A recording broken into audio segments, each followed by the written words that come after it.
Halo pemirsa, kembali lagi bersama saya Saradita di Bincang-Bincang Tribun News hari ini. Dan kami saat ini saya bersama dengan dua orang tamu kita hari ini yang akan berdialog bersama Universitas Terbuka Surakarta dengan tema Yang Muda yang Berkarya di Dunia Terbuka.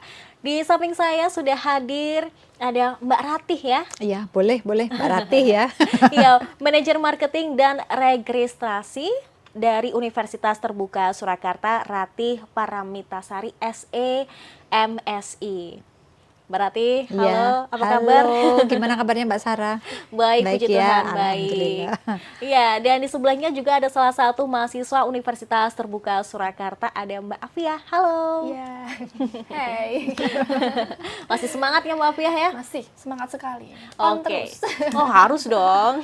Harus semangat ya untuk menuntut ilmu, menimba ilmu lagi. Dan hari ini kita akan berbincang-bincang mengenai Universitas Terbuka di Surakarta.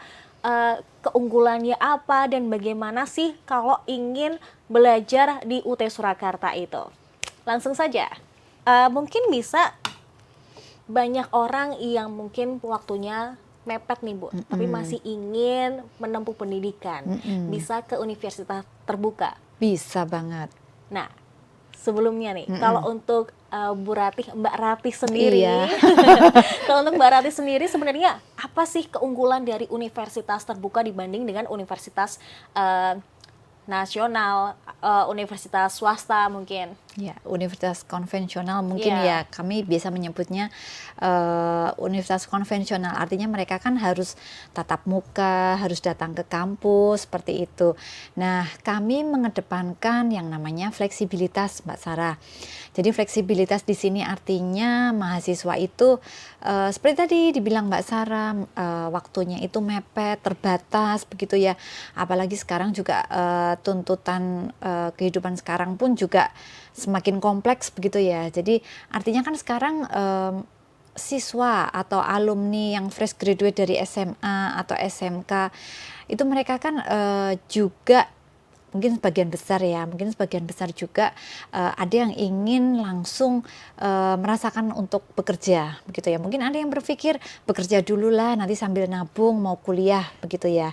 Nah, tetapi di Universitas Terbuka sebagai salah satu perguruan tinggi negeri yang ada di Indonesia, ya kami tidak ada batasan ya. Kalau universitas negeri pada umumnya itu kan biasanya ikut ujian tes masuk itu kan 3 tahun ya Mbak ya, 3 tahun setelah siswa itu lulus dari SMA atau SMK yang sederajat. Nah, tetapi di UT sebagai perguruan tinggi negeri kami bersifat terbuka ya. Terbuka di sini artinya tidak ada batasan tahun ijazah. Ya, tidak ada batasan tahun ijazah di sini artinya mau lulus 3 tahun yang lalu, 5 tahun yang lalu, 10 tahun yang lalu mungkin ya, 20 tahun juga bisa ya. Jadi kami tidak ada batasan, yang penting mahasiswa masih mempunyai motivasi untuk belajar. Itu yang pertama. Kemudian tidak ada batasan usia ya. Tadi disampaikan tidak ada batasan ijazah, tahun kelulusan ijazah. Nah, sekarang tidak ada batasan usia. Mau usia 17 tahun lulus SMA, fresh graduate langsung daftar, bisa. Usia 25 karena sudah bekerja terlebih dahulu ya, 40 tahun juga bisa. Dan pengalaman Mbak, kami pernah ada mahasiswa itu beberapa ya. Dia itu menjelang purna. Jadi mungkin kurang lebih 50-an ya, 50-an mendekati 60. Nah, ini kan cukup menarik ya. Nah, coba nih saya tanya-tanya juga nih, Pak, Bu, apa sih yang memotivasi usia segini kok masih mendaftar ke UT waktu itu ya? Nah, itu ternyata juga motivasinya itu macem-macem gitu ya Mbak ya. Ada yang untuk dirinya sendiri gitu ya, misalkan saya itu nggak bisa berhenti belajar. Ada yang seperti itu. Ada juga itu yang saya tanya ya waktu itu adalah untuk memotivasi cucunya loh Mbak. Oh, luar biasa sekali. Kan iya. Jadi artinya beliau akan memberikan contoh kepada cucunya. Ini loh kakeknya yang sudah usia segini itu masih semangat untuk belajar, untuk kuliah seperti itu.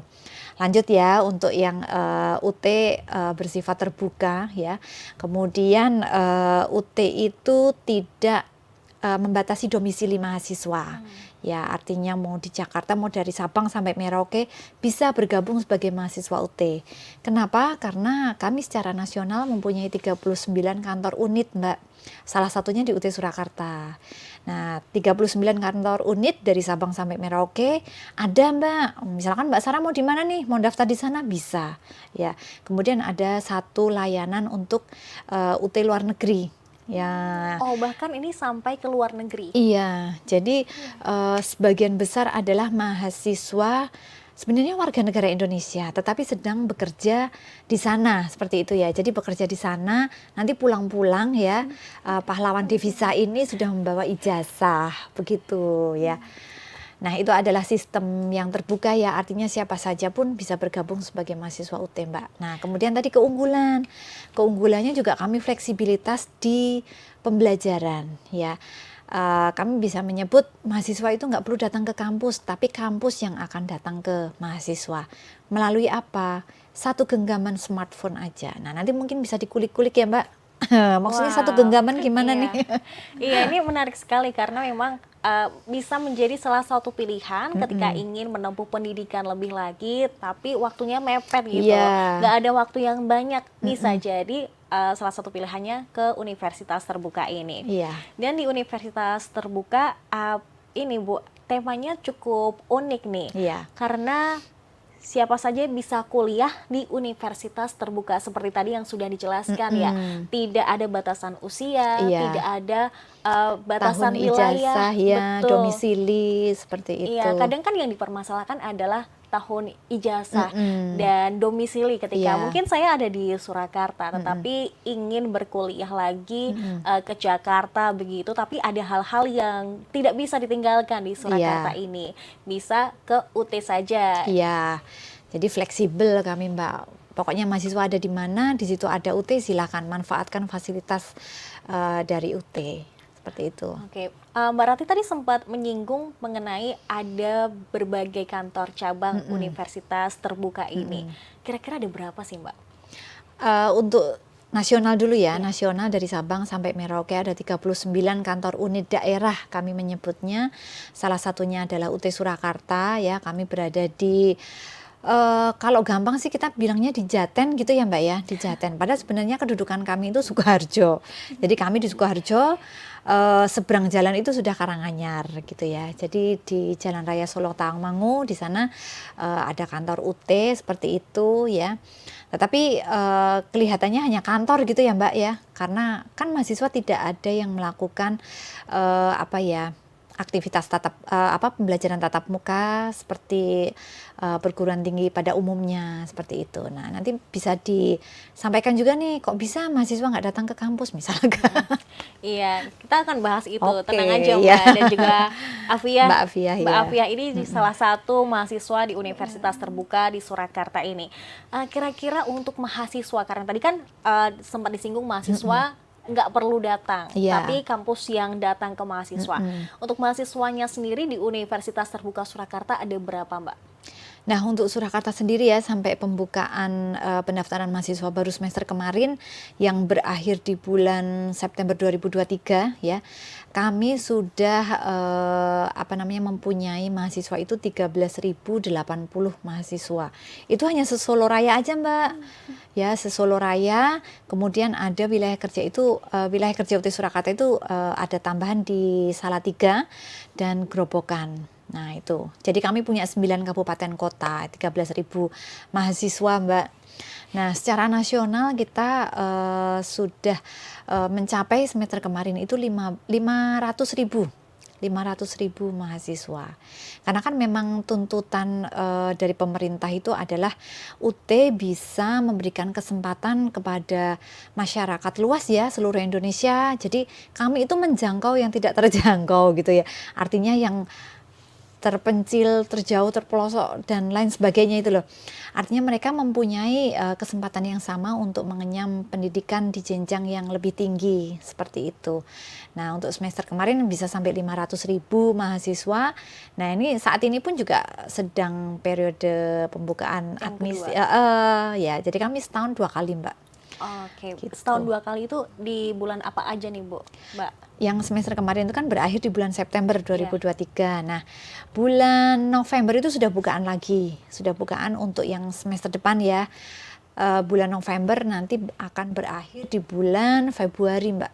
Februari tahun 2024. 2024. Ah. Kira-kira tanggal berapa sih? Nah, kami ada 2 skema, Mbak Sarah. Jadi yang pertama adalah untuk yang jalur RPL. RPL itu rekognisi pembelajaran lampau atau istilahnya transfer atau alih kredit. Jadi misalkan sudah pernah kuliah di perguruan tinggi sebelumnya seperti itu ya, dari diploma pengen lanjut ke S1. Nah, itu nanti akan kami buka sampai tanggal 31 Januari 2024 ini. Tetapi kalau misalkan fresh graduate menggunakan ijazah SMA atau yang sederajat nanti kita buka sampai tanggal 20 Februari 2024 seperti itu. Berarti memang ada 2 skema dan Iya. cara mendaftarnya pun apakah sama ketika skema yang untuk jalur yang transfer dan juga jalur yang Fresh graduate? graduate dari SMA itu ya. Kalau pintu untuk mendaftar itu sama, Mbak. Kami satu pintu menggunakan aplikasi berbasis web ya. Nanti teman-teman semuanya bisa yang pertama adalah dikepo dulu ya. UT itu seperti apa sih ya, misalkan sistem pembelajarannya, kemudian aktivitas mahasiswanya seperti apa. Nanti bisa dilihat di medsos UT Surakarta ya, ada IG, ada Facebook, ada web dan lain sebagainya. Nah, di situ pun juga nanti akan disampaikan cara untuk mendaftar itu seperti apa. Yang pertama tentunya adalah mendaftar secara online. Jadi teman-teman semuanya nggak perlu Mbak datang ke kampus hanya untuk mendaftar, harus antri jauh-jauh gitu ya, karena sekarang kan semuanya sudah serba digital gitu ya. Nah, itu teman-teman nanti semuanya bisa mengakses melalui admisi sia.ut.ac.id. Nah, nanti silahkan diikuti aja panduannya. Udah, nanti teman-teman pasti mudah kok untuk memproses sampai ke tahap verifikasi administrasi pendaftaran. Oke, seperti jadi itu. UT hadir juga lebih modern sesuai Iya. dengan perkembangan zaman ya. Nggak perlu antre lagi untuk mendaftar ke UT Surakarta, tetapi semua bisa lewat internet ya. Iya. Semua bisa secara online gitu. Dalam satu Lebih mudah. genggaman pokoknya. Betul, lebih mudah dan juga Iya. lebih gampang. Nah, kalau untuk di Universitas Terbuka Surakarta ini ada berapa fakultas sih, Mbak? Kan macam-macam ya. Ada yang mungkin untuk transfer sendiri atau yang fresh graduate sendiri. Ya, untuk yang transfer dan fresh graduate pada prinsipnya semua fakultas bisa Mbak, tetapi memang ada beberapa program studi yang terutama yang baru saja dibuka begitu, memang belum bisa menerima mahasiswa yang ingin melalui jalur alih kredit. Nah, tadi kalau ditanya fakultasnya apa aja sih? Nah, mungkin dari jenjang terlebih dahulu ya Mbak ya. Kalau jenjang kita ada diploma S1 atau sarjana, kemudian S2 dan doktoral. Nah, mungkin kita fokus ke S1-nya dulu ya. Untuk yang ke S1-nya kami mempunyai 4 fakultas ya. Yang pertama adalah FST, Fakultas Sains dan Teknologi, kemudian Fakultas Ekonomi dan Bisnis, kemudian Fakultas Keguruan atau FKIP, kemudian yang satu lagi adalah FKIP, seperti itu. Jadi ada 4 fakultas. Untuk semester ini kami membuka prodi baru Mbak, ya namanya Pendidikan Agama Islam. Nah, pada umumnya kalau di UT itu untuk yang FKIP itu kan harus ada pengalaman mengajar minimal 1 tahun. Nah, ini Mbak Afiah ini dulu juga jebolan S1 PGSD ya Mbak ya? Saya dulu ilmu komunikasi. Oh iya, yang sekarang ya. PGSD. Ini berarti kalau Mbak Afiah ini transfer ya, Bu? Iya. Transfer, seperti itu. Nah, kalau Mbak Afiah ini pasti kemarin pada waktu mendaftar ada persyaratan ini ya, harus punya pengalaman mengajar minimal 1 tahun. Nah, untuk yang pendidikan agama Islam ini kan masuknya ke FKIP, tetapi tidak harus sudah mempunyai pengalaman mengajar. Jadi fresh graduate dari SMA, kalau pengen lanjut menjadi guru agama misalkan ya. Tapi kan pendidikan agama Islam juga nggak melulu menjadi guru kan ya. Sangat luas ya, sangat luas. Nah, itu fresh graduate pun juga bisa bergabung di pendidikan agama Islam. Gitu Mbak Sarah. Oke, jadi ada fakultas baru yang dibuka di semester ini, Iya. pendidikan agama Islam dengan tanpa syarat harus bisa Punya mengajar, pengalaman mengajar, punya iya. pengalaman mengajar 1 tahun ya. Jadi fresh graduate yang besok lulus SMA pun juga bisa. Nggak harus besok ya, yang kemarin-kemarin sudah lulus kan tetap bisa juga Iya, karena nggak mendaftar. terpatok. Nggak ada batasan Iya, tahun betul. ijazah. Iya. Kalau alur pendaftarannya tadi kan sudah dibahas, bisa langsung ke website yang sudah disediakan, nanti akan dimunculkan di bawah ini juga. Dan ini yang mungkin menjadi pertanyaan buat teman-teman, buat Tribuners, kalau di universitas terbuka kira-kira biayanya lebih terjangkau nggak sih? Ya, eh bisa dibilang ya universitas terbuka sebagai perguruan tinggi negeri, salah satu perguruan tinggi negeri mungkin yang paling sangat terjangkau ya Mbak ya. Mungkin Mbak Afiah mungkin bisa ya melihat perguruan tinggi lain, apalagi sebagai mahasiswa UT pasti merasakan ya. Jadi biaya pendidikan yang ada di UT itu dimulai dari pendaftaran dulu ya.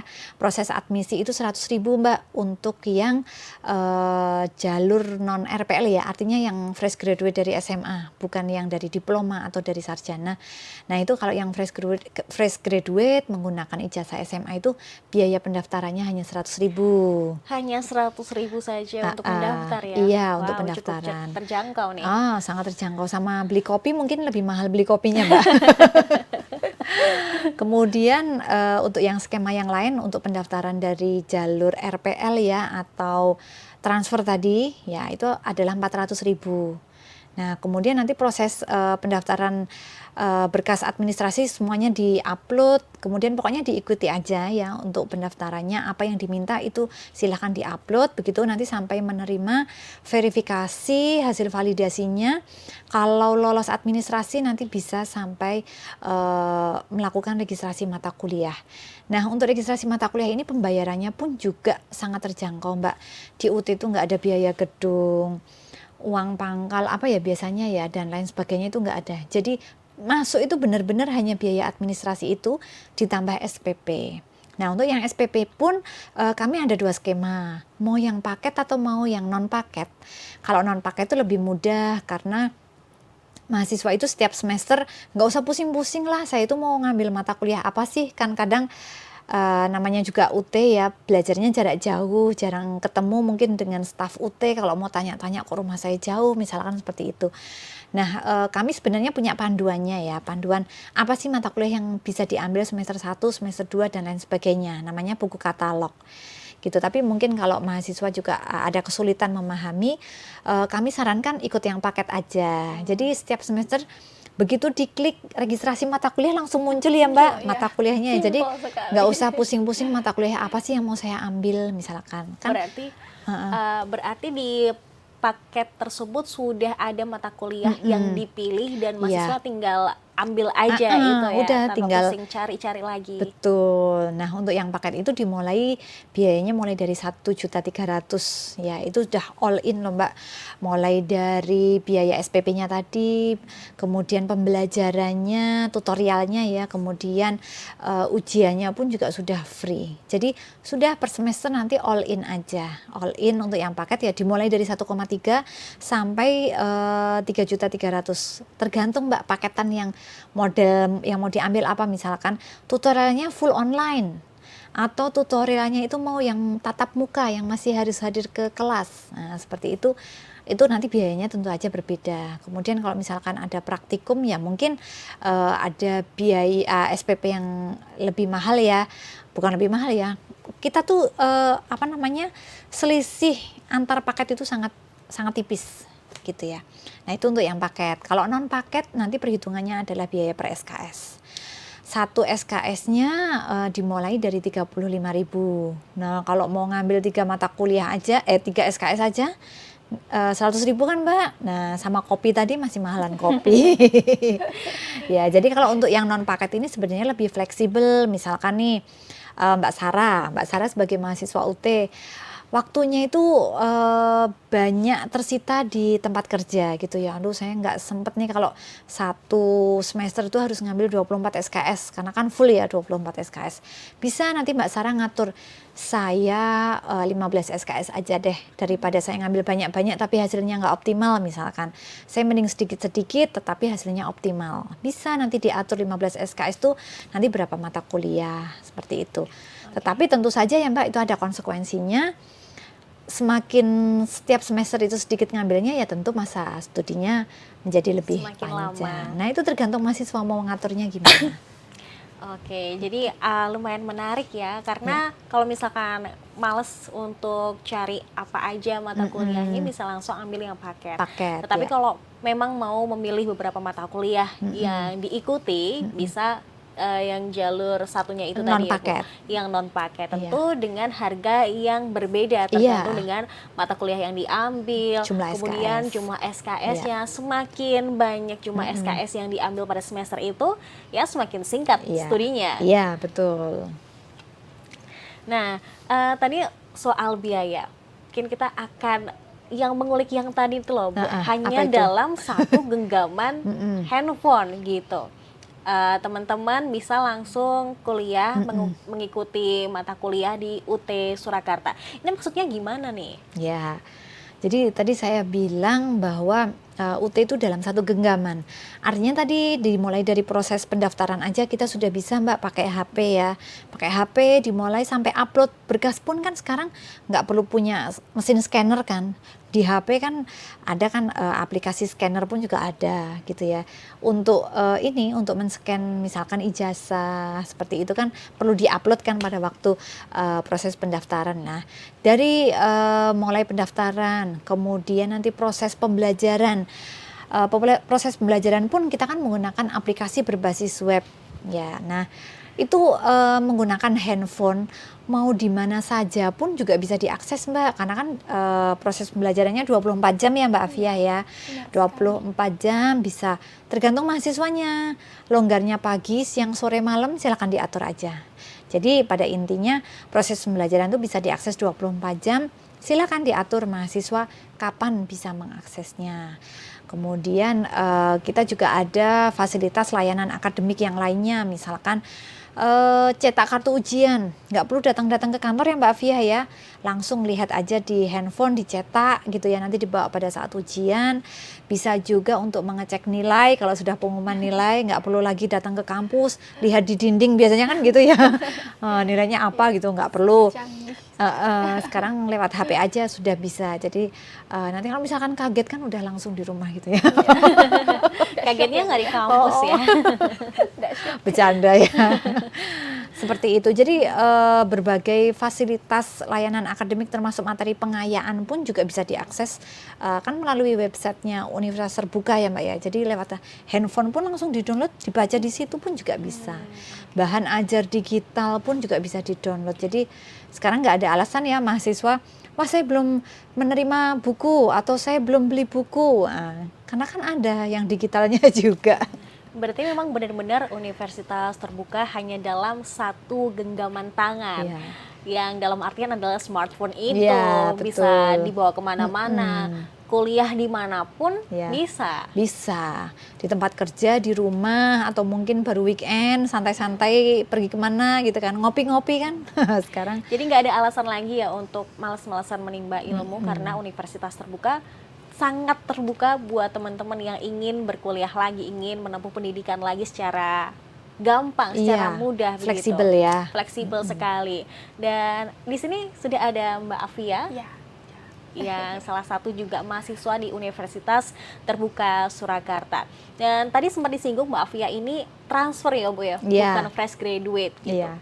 Mbak Afia, setelah waktu itu juga berkuliah di Universitas Terbuka, kenapa sih sekarang juga kuliah Ketagihan gitu ya. di UT lagi? Saya ketagihan. Saking nyamannya pengen kuliah lagi saya. Karena saya bisa sambil bekerja, sambil kerja, sambil kuliah maksudnya. Seperti itu. Oke, emang dari awal Mbak Afia ini berkuliah di UT Surakarta memang ingin, karena kan pasti ada berbagai pilihan yang lain begitu Mbak. Iya. Ini saya singkat cerita saja ya, kan dulu waktu saya lulus SMA kebetulan kakak saya kan sakit gitu, jadi orang tua saya harus membiayai kakak saya yang sakit. Nah kan untuk harapan saya kuliah kan juga agak terhambat gitu. Terus ada kakak saya yang menawari saya beasiswa UT, ya itu merupakan kesempatan emas bagi saya, langsung saya ambil saja gitu. Ternyata memang benar-benar menjadi jalan masuk yang bagus bagi saya gitu. Saya bisa menjalankan berbagai usaha gitu dari situ, seperti itu. Oke. Membawa keuntungan sekali buat saya sampai saya bisa sekarang ini mandiri, benar-benar mandiri juga gitu. Nah, berarti Mbak Afia ini bekerja sambil berkuliah Iya, gitu. benar sekali. Kalau gitu kuliahnya berapa hari, Mbak? Kuliahnya kan hanya Sabtu Minggu. Dan selain itu saya bisa untuk bekerja ataupun menjalankan usaha saya gitu. Oke, wah luar biasa sekali ya. Wah, ini beneran yang tadi diomongin sama Mbak Ratih nih. Iya. Mudah sekali untuk berkuliah di UT Surakarta. Dan yang paling berkesan nih Mbak, selama menempuh pendidikan di UT Surakarta seperti apa? Iya, jadi selama saya di UT Surakarta benar-benar melatih kemandirian saya. Saya sudah buktikan sendiri ya. Jadi selain saya itu berkuliah, belajarnya juga mandiri ya. Saya otomatis kan juga meluangkan waktu yang yang luang itu untuk kerja gitu. Jadi saya selain dapat ilmu, saya juga dapat pengalaman bekerja seperti itu. Kalau sebelumnya Mbak Afia ambil fakultas apa nih? Itu Ilmu komunikasi. Iya, ilmu komunikasi itu. S1 ilmu komunikasi. Iya, S1 ilmu komunikasi, lalu sekarang dilanjut di PGSD. PGSD. Ini S1 yang tadi PGSD. transfer itu ya Bu Iya, ya? Iya. benar sekali. Kalau transfer butuh berapa lama nih Mbak untuk 3 kuliahnya? semester. Hanya 3 3 saja. semester. Iya. Oh, karena ini masih ikut kurikulum yang lama, Mbak. Kurikulum yang lama. Memang pada waktu itu ada kurikulum seperti itu. Ini sekarang semester berapa, Mbak Afia? Sudah terakhir ini Bu saya. Udah, tinggal yudisium, udah mau Iya. lulus, Mbak. Udah mau lulus. Seperti itu. Jadi pada waktu itu juga pengalaman bekerjanya pun dihargai. Begitu, pengalaman bekerjanya sudah berapa lama, kemudian ya itu saya sampaikan pengalaman bekerja, kemudian ijazah terakhirnya pun kan dihargai. Jadi kalau mau transfer pun juga nggak harus mulai dari nol. Jadi ada penghargaan apa yang diajukan oleh mahasiswa untuk proses transfer, di-assess. Nah ini lolos, ya kebetulan lolos. Jadi cepat dia ya, bisa cepat menyelesaikan untuk yang proses untuk yang perkuliahan di prodi yang baru S1 PGSD ya Mbak ya. Iya. Nah, mungkin ini Bu, mungkin ada teman-teman yang masih bingung kalau transfer itu memang waktunya bisa sesingkat itu atau biasanya paling lama berapa semester sih Bu? Nah, kalau yang sekarang ini kita menerapkan ketentuan baru tergantung Mbak hasil asesmennya ya. Jadi semakin prodinya itu rumpunnya semakin dekat gitu ya. Misalkan S1 manajemen kayak S1 akuntansi. Nah, itu kan rumpunnya dekat ya. Nah, itu peluang untuk diakui berapa jumlah SKS diakui di UT itu semakin lebih besar. Tetapi lain halnya jika misalkan kemarin sudah punya ijazah S1 biologi gitu ya, mau daftar ke UT dengan ke prodi S1 manajemen. Nah, itu kan rumpun ilmunya kan beda ya, jauh ya. Nah, itu juga pasti nanti pengakuan mata kuliahnya pun tidak sebanyak kalau yang rumpun ilmu seperti itu. Kalau Mbak Afia ini dari S1 komunikasi ke PGSD. Ini cukup unik nih dari komunikasi ke PGSD. Iya. Apa sih Mbak yang melatar belakangi akhirnya Mbak Afia nih ambilnya PGSD nih? Nah, jadi kan dulu itu saya kan kuliah ilmu komunikasi. Saya kan juga pengen kerja, tapi saya pengen kerjanya yang fleksibel biar tidak mengganggu perkuliahan saya. Saya kan kembar nih, jadi kan saya bekerja sama, saya ngeles bareng gitu. Sampai akhirnya kan saya ngeles dari tahun 2016 sampai sekarang ini masih gitu. Jadi ya waktu itu saya langsung, kok saya ternyata juga bakat ya jadi guru gitu.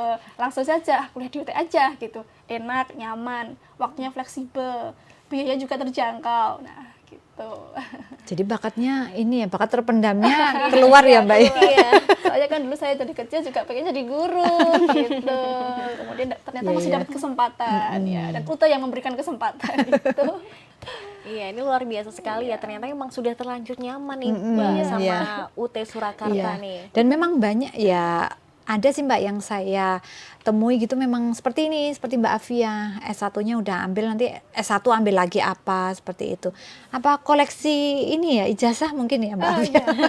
Jadi semangat kuliah kok saya di UT. Dapat dua-duanya soalnya, dapat ilmu Iya. juga, dapat pengalaman kerja juga.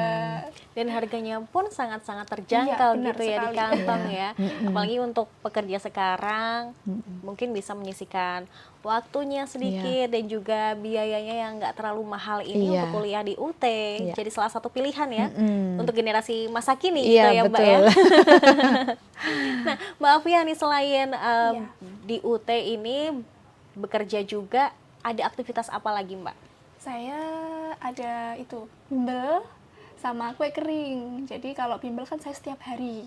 Jadi sama collab sama kembaran saya setiap hari itu saya keliling gitu. Jadi saya ngeles di rumah-rumah, ngeles privat seperti itu. Kemudian kalau kue keringnya ini cuma pas Lebaran saja. Jadi saya mulai itu 1 bulan sebelum puasa sampai menjelang Lebaran. Jadi 2 bulan itu. Ini berarti udah mulai nih. Udah persiapan, Oh, saya udah persiapan. prepare. Enak loh Mbak, Sebentar lagi. ya. Iya, soalnya Dibantu desain- promosi ya, enak Iya. loh. Iya, kapan-kapan saya akan order ya Bu ya.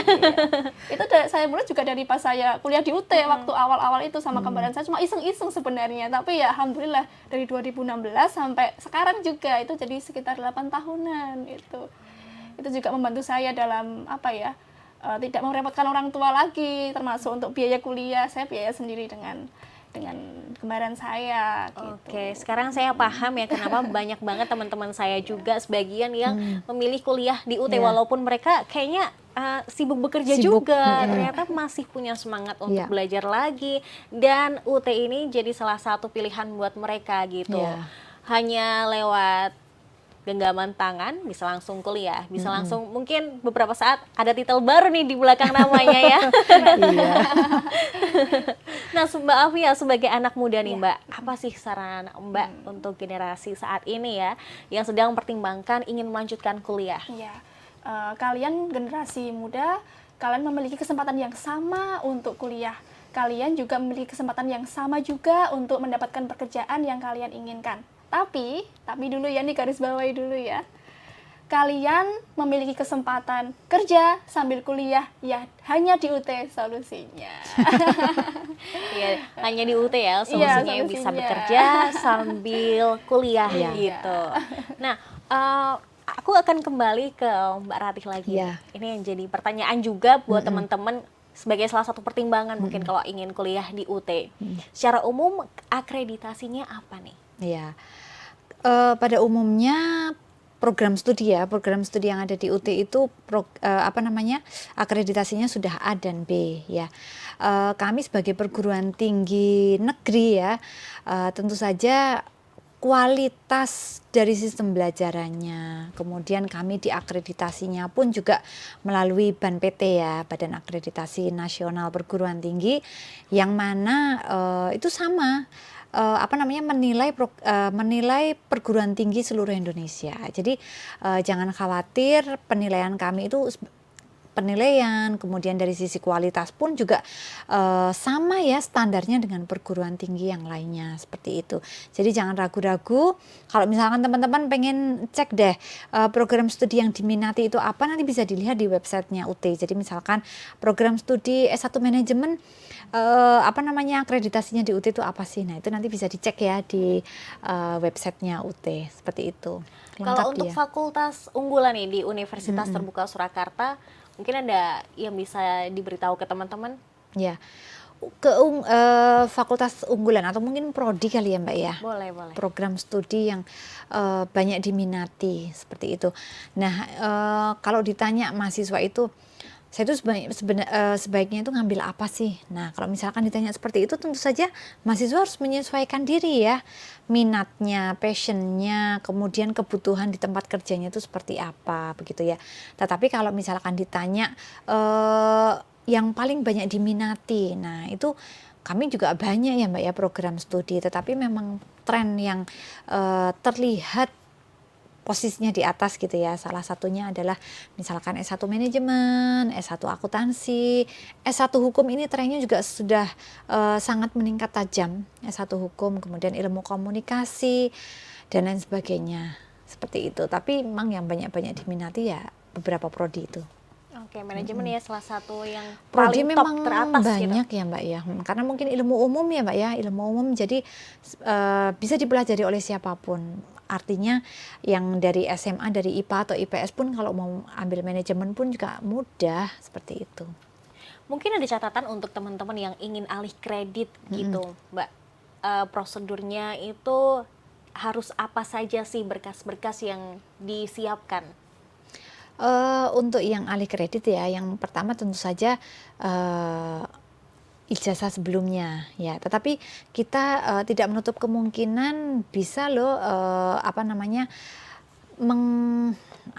merangkul mahasiswa yang belum selesai, misalkan seperti itu ya, karena terkendala mungkin satu atau lain hal, keputus lama seperti itu ya. Kalau mungkin mau melanjutkan di perguruan tingginya mungkin sudah jatuh tempo gitu ya, sudah jatuh tempo 7 tahun kan biasanya seperti itu ya kalau DO ya. Nah itu pun kalau misalkan kami membuka pintu untuk teman-teman jangan putus asa, teman-teman masih bisa melanjutkan di UT seperti itu. Jadi teman-teman nggak perlu mulai dari nol lagi ya. Jadi yang sudah dijalankan di sebelumnya itu pun nanti bisa dihargai di UT seperti itu. Nah itu yang pertama. Kemudian yang kedua, sepertinya ini kan sudah ada ketentuan ya Mbak ya dari Dikti bahwa mahasiswa itu nggak boleh double degree. Ya nggak boleh kuliah di sini, nggak boleh kuliah di sini. Nah itu teman-teman juga harus pastikan nih nanti statusnya di PD Diktinya seperti apa, seperti itu. Prinsipnya itu aja sih Mbak, yang lainnya sih mengalir aja karena tinggal ngisi form-form yang disediakan oleh UT. Prinsipnya sangat mudah kok, apalagi teman-teman kalau yang melek teknologi, ikuti aja panduannya pasti sudah bisa. Oke, gitu. dan semua sudah tersedia di websitenya. Untuk pendaftaran melalui admisisia.ut.ac.id atau kalau bingung ya langsung pendaftaran admisi UT, nanti kan pasti nanti diarahkan ya melalui search engine-nya seperti itu. Tapi kalau mau dikepo-kepoin dulu UT itu seperti apa, kemudian mungkin ada penjelasan dari kami yang mungkin belum lengkap gitu, bisa dikepo tuh nanti di websitenya UT ya, di ut.ac.id seperti itu. Oke, jadi kayaknya kalau anak sekarang kalau belum ngepoin belum puas gitu ya. Iya. Bisa ke Instagramnya juga, di Bisa, medsosnya ya bisa. Bu. Atau langsung ke situs di UT tersebut. Iya, Tadi sudah betul. dijelaskan juga Iya. dengan Mbak Rati. Semuanya lengkap dan gampang banget untuk kuliah di UT Betul. gitu. Mungkin Mbak Rati terkait himbauan kepada masyarakat nih supaya lebih semangat lagi belajar yang enggak menutup batas usia ini nih. Ya. Nah untuk teman-teman semuanya ya, bahwa tuntutan saat ini tuh sudah sangat ini ya, kita nggak boleh ketinggalan dengan tuntutan saat ini. Jadi teman-teman kalau misalkan sekarang sedang sibuk bekerja tetapi padahal ada keinginan untuk melanjutkan ke jenjang pendidikan yang lebih tinggi seperti itu ya. Nah UT membuka kesempatan kepada teman-teman semuanya yang misalkan yang sibuk seperti itu ya. Nah kami menawarkan fleksibilitas yang cukup menarik begitu ya. Artinya dari proses pendaftaran teman-teman nggak perlu datang ke kampus ya, hanya untuk antri, harus keluar dari kantor misalkan seperti itu untuk izin mendaftar, nggak perlu karena tadi melalui satu genggaman bisa ya, nanti bisa dilakukan di mana aja. Kemudian tentunya kan teman-teman pingin yang kuliahnya itu fleksibel, kuliah online gitu ya, bisa dilakukan di mana saja, kapan saja seperti itu. Nah kami juga menawarkan perkuliahan yang sangat fleksibel, silahkan diatur teman-teman mau belajarnya pagi, siang, sore, malam ya. Monggo bisa diatur, itu nanti kami ada aplikasi berbasis web, sudah disediakan materinya, bisa diakses. Kemudian ujian pun juga kami fleksibel Mbak Sarah, misalkan Mbak Sarah nih atau Mbak Afiah aja deh. Mbak Afiah ini kan mahasiswa UT Surakarta. Besok kalau pada saat tanggal ujian akhir semester, nah ini baru bekerja di yang jauh ya, yang ekstrim ya, baru ke Sorong nih. Sorong. Nah, baru ke Sorong. Nah, ini bisa nggak mau ujian di sana? Tentu saja bisa. Ya, karena kan kami di sana ada UT Sorong ya. Jadi nanti mahasiswa tinggal koordinasi aja dengan UT setempat begitu ya, bahwa akan namanya kita menumpang ujian. Begitu ya. Jadi nanti bisa ujian di mana saja. Asalkan di situ tersedia atau ada layanan UT seperti itu. Nah, dari berbagai fleksibilitas itu kami pun juga menawarkan sistem pembayaran SPP yang sangat terjangkau begitu ya, perguruan tinggi negeri, tapi sepertinya kami yang paling terjangkau dengan sistem yang paket, misalkan bisa diikuti dengan biaya yang cukup terjangkau, yaitu mulai 1,3 juta ya, jadi kayaknya lebih murah daripada belanja bulanan seperti itu. 1,3 udah satu semester udah all in, tidak ada biaya gedung dan lain sebagainya. Jadi teman-teman semuanya, kalau misalkan kondisi sibuk sekali pengen lanjut ke ingin ada tuntutan jenjang karir misalkan di tempat bekerja pun, salah satu solusinya adalah di UT seperti itu. Oke, jadi tunggu apa lagi teman-teman yang ingin banget untuk melanjutkan pendidikan ke perguruan tinggi tapi waktunya cukup mepet, UT bisa menjadi salah satu solusinya. Ada UT Surakarta dan juga ada UT di 39 kantor unit daerah. Betul, ada 39 kantor unit daerah, jadi di mana saja bisa tetap untuk belajar dan berkuliah. Iya. Baik, pemirsa, itu tadi perbincangan kita bersama dengan Universitas Terbuka Surakarta. Semoga informasi ini membantu para tribuners yang ingin melanjutkan pendidikan ke perguruan tinggi. Saya Seradita bersama tamu kami ada Mbak Rati dan juga Mbak Afia pamit undur diri. Terima kasih dan sampai jumpa. Download Tribun X sekarang. Menghadirkan lokal menjadi Indonesia.